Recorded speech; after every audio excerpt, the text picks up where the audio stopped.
Aladdin and the Magic Lamp. Long time ago in China, there lived a poor boy whose name was Aladdin. Aladdin lived with his mother. One day a rich and distinguished-looking man came to their house and said to Aladdin's mother, "I am a merchant from Arabia and want your son to come with me. I will reward him handsomely." Aladdin's mother instantly agreed. Little did she know that the man pretending to be a rich merchant was in reality a magician. Next day, Aladdin, having packed his belongings, left with the merchant. After many hours of traveling, the merchant stopped. Aladdin too stopped, surprised that they should stop in such a desolate spot.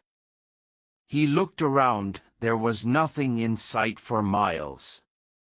The merchant pulled out some colored powder from his pocket and threw in the ground.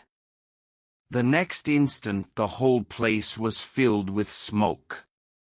As the smoke cleared, Aladdin saw a huge opening in the ground. It was a cave. The merchant turned to Aladdin and said, "I want you to go inside this cave. There will be more gold than you have ever seen. Take as much as you want. You will also see an old lamp. Please bring that back to me. Here, take this ring. It will help you." Aladdin was very suspicious, but decided to do as was told. He lowered himself into the cave, thinking all the while that it would be difficult to climb out without help.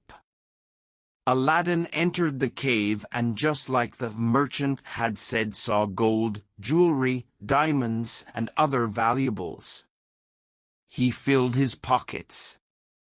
When this was done, he looked for the lamp. It was lying in the corner, full of dust and dirty.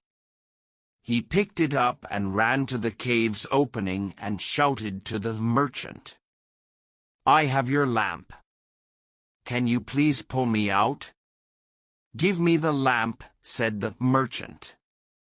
Aladdin was not sure that he would be pulled out if he gave back the lamp, so he said, "First, please pull me out." Aladdin and the genie. This angered the merchant. With a loud cry, he pulled out the same colorful powder and threw it on the cave opening, sealing it with a huge boulder. Aladdin was depressed. He thought, "That was no rich merchant, he was surely a magician. I wonder why this lamp was so important to him." As he was thinking, he rubbed the lamp. All of a sudden a strange mist filled the room, and from the mist emerged a stranger-looking man. He said, "My master, I am the genie of the lamp. You have rescued me. What would your wish be?" Aladdin was scared, but he said in quivering voice, "Ta! Take me back home." And the next moment Aladdin was home hugging his mother. He told her of the magician and the lamp.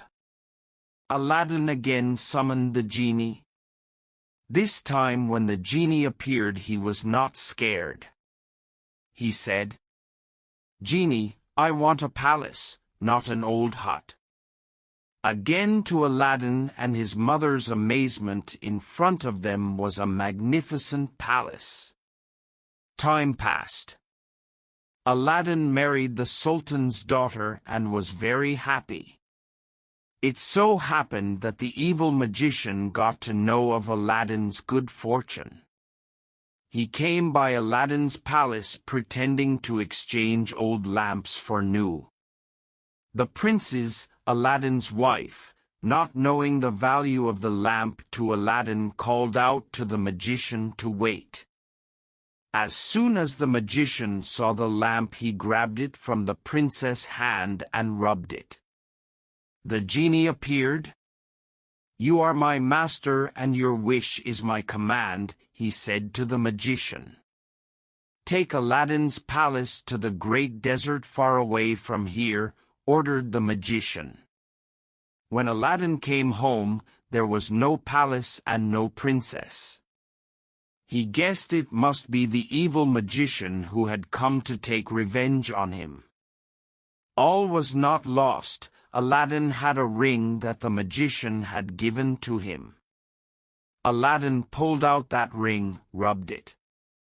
Another genie appeared.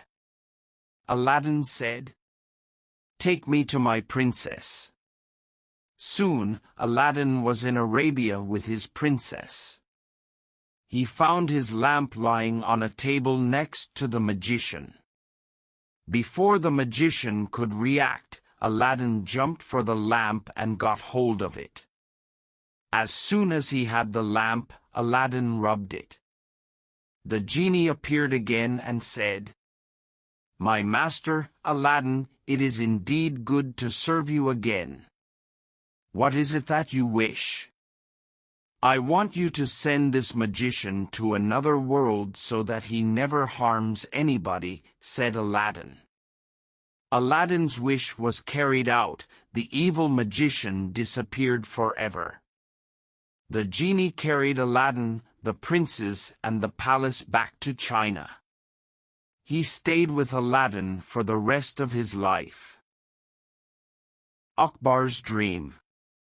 Once Akbar had a dream that his all teeth have fallen down except one. In the morning he invited all the astrologers and asked them to interpret this dream. All the astrologers sat to interpret that dream.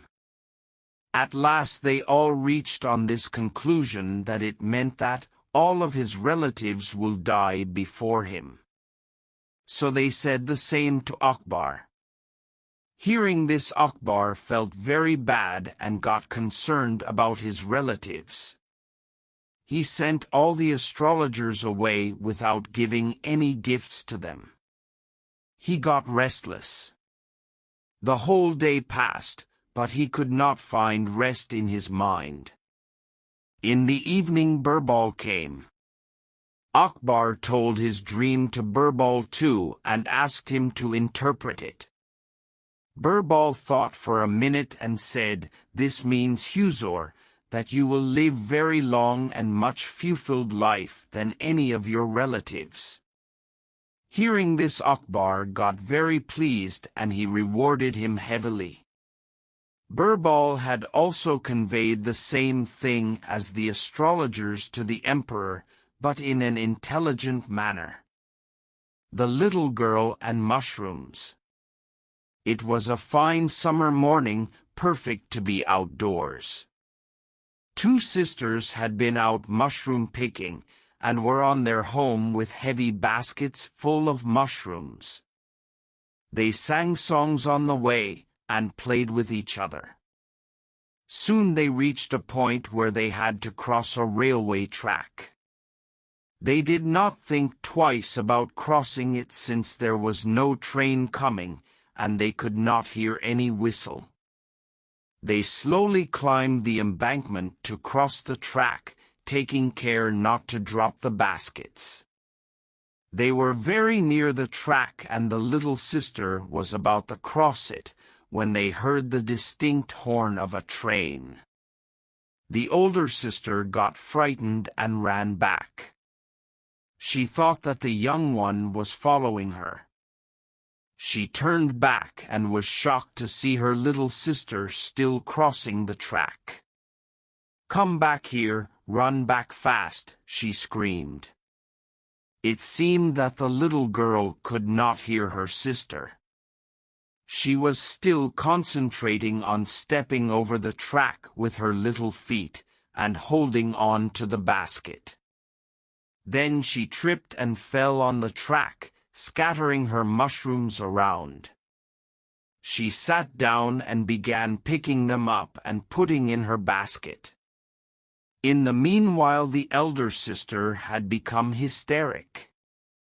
She cried and screamed, calling her little sister to leave the mushrooms and run back, but it seemed as though the little one could not hear her. The engine driver panicked on seeing the girl and blew his whistle with all his might, but she appeared not to hear the whistle. Her sister was now crying loudly, overcome by panic, as the little sister crawled between the tracks on her hands and knees to pick the rest of the mushrooms. The engine driver was helpless as it was not possible for him to stop the engine suddenly. He blew the whistle as hard as he could, but the engine rolled over the little girl. The older sister clasped her face with her trembling hands and cried bitterly. The passengers too panicked at the thought of the sight they would have to witness. The guard ran down to the end of the train to see what happened to the little girl. When the train passed, everybody saw her lying very still between the tracks with her face down. Then she raised her head, sprang to her knees, and began gathering the remaining mushrooms. The big sister ran towards her, tears streaming down her face. They hugged and kissed each other, crying out of happiness, tears of joy flowing down their little cheeks. Never were two souls so happily united as at that moment. She promised her little sister that thereafter she would hold her hand tightly while crossing the railway line. The two sisters then picked all the remaining mushrooms and, hand in hand, solemnly walked back home. They were indeed two souls who had become wiser than their years in the span of a few minutes.